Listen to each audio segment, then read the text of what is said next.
तो ओबीसी भी 2024 के अंदर अब की बार बड़ी भूमिका निभाएगा। नरेंद्र मोदी जी को तीसरी बार लगातार भारी बहुमत से जिताने का काम करेगा। नरेंद्र मोदी जी ने ओबीसी आयोग बनाया। ओबीसी समाज की एक बड़े लंबे समय से मांग थी कि ओबीसी आयोग बनना चाहिए, कांग्रेस ने नहीं बनाया। आप लोकसभा के सदस्य हैं, राहुल गांधी भी लोकसभा के सदस्य हैं। फिलहाल वो नाराज़ हैं, कह रहे हैं कि हमारा माइक म्यूट कर दिया जाता है लोगों की, क्योंकि नुमाइंदगी करते हैं वो भी लोगों की, उनकी बात कहने का अधिकार नहीं मिल रहा उन्हें। अच्छा, देश के 543 सांसदों में से आप एक हैं और सांसद के साथ अगर बदसलूकी हो टोल जैसी उस पर, तो आम लोगों के साथ क्या बीतेगी। फरीदाबाद में आज भाजपा की ओबीसी प्रकोष्ठ की बैठक चल रही है, जिसमें शामिल होने के लिए पहुंचे हैं कुरुक्षेत्र से लोकसभा सांसद नायब सैनी जी। बात करते हैं उनसे।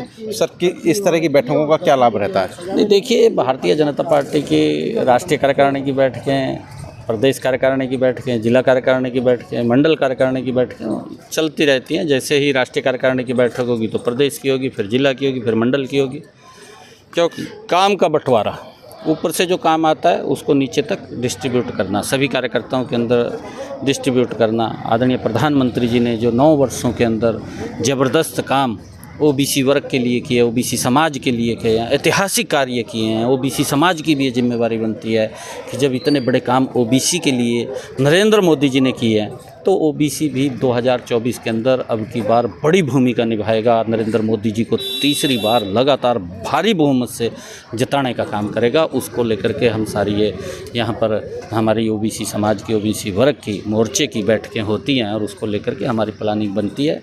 क्योंकि नरेंद्र मोदी जी ने आज तक, क्योंकि पूर्व की सरकारों ने, चाहे कांग्रेस की सरकार का इतिहास देखें हम, ओबीसी को एक वोट बैंक के रूप में इस्तेमाल किया है।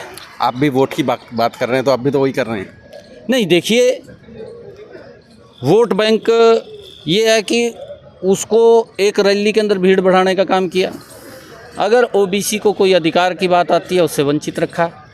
नरेंद्र मोदी जी ने ओबीसी आयोग बनाया। ओबीसी समाज की एक बड़े लंबे समय से मांग थी कि ओबीसी आयोग बनना चाहिए, कांग्रेस ने नहीं बनाया, परंतु उसको बनाने का काम नरेंद्र मोदी ने किया, उसको संवैधानिक शक्तियां दी। और अभी 4 रोज पहले ओबीसी आयोग के जो चेयरमैन थे उसको कैबिनेट का दर्जा दिया। ज़बरदस्त काम नरेंद्र मोदी जी ने किया है। ओबीसी समाज को कितना सम्मान देने का काम नरेंद्र मोदी जी कर रहे हैं। और उन्होंने कांग्रेस को ये आईना दिखाने का काम किया नरेंद्र मोदी जी ने कि आपने लगातार ओबीसी समाज को उपयोग किया है, उसको अधिकार नहीं दिए थे, उसको सम्मान नहीं दिया था।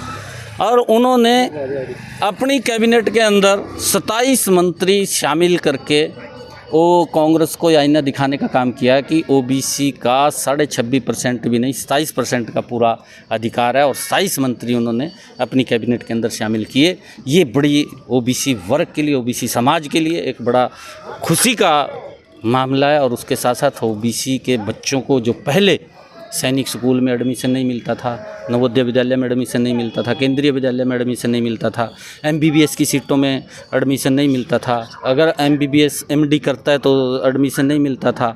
अब ओबीसी समाज के बच्चों को 27% का अधिकार इन सब के अंदर भी देने का काम नरेंद्र मोदी की सरकार ने किया।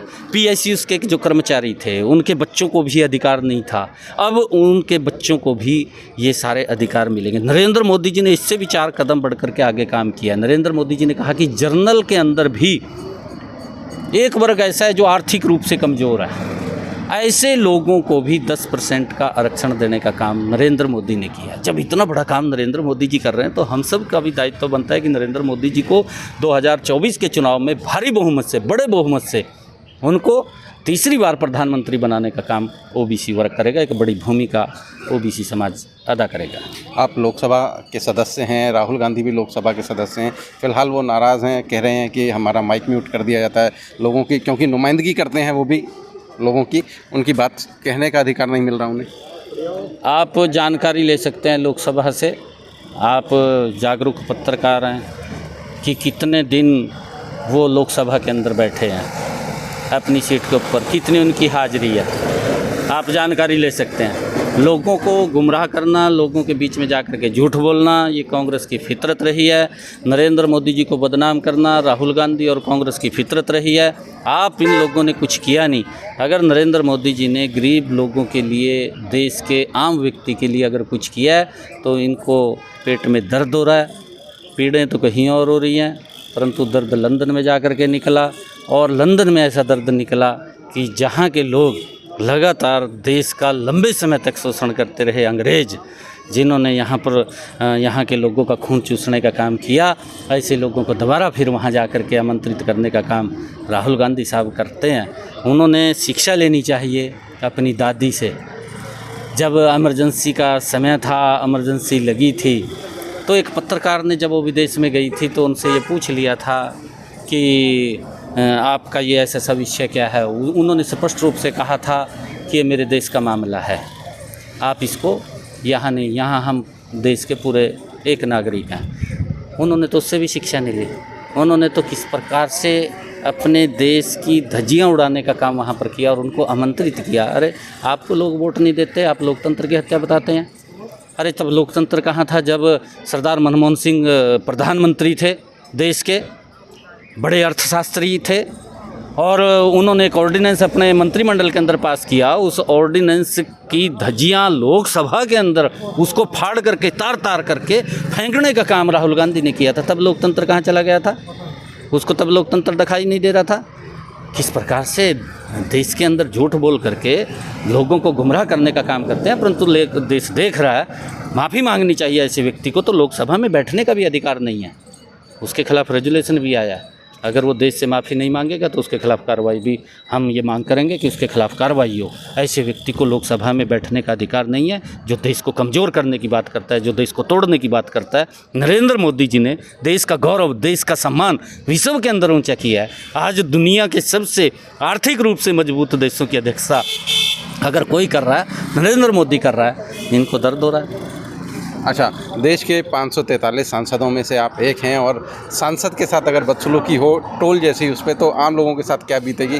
कल आपके साथ वारदात हुई, क्या था पूरा विषय? नहीं, देखिए, वो हमने उनको समझाया है कि आप इस प्रकार की ये विषय ना करें। आप अगर कोई वीआईपी लाइन बनाई है, उसके अंदर आप अगर उसका जो क्राइटेरिया, उसका जो आपने उसके नॉर्म्स बनाए हैं, उस नॉर्म के अनुसार उसको करना चाहिए। अगर कोई गलत करता है उसके खिलाफ कार्रवाई करो।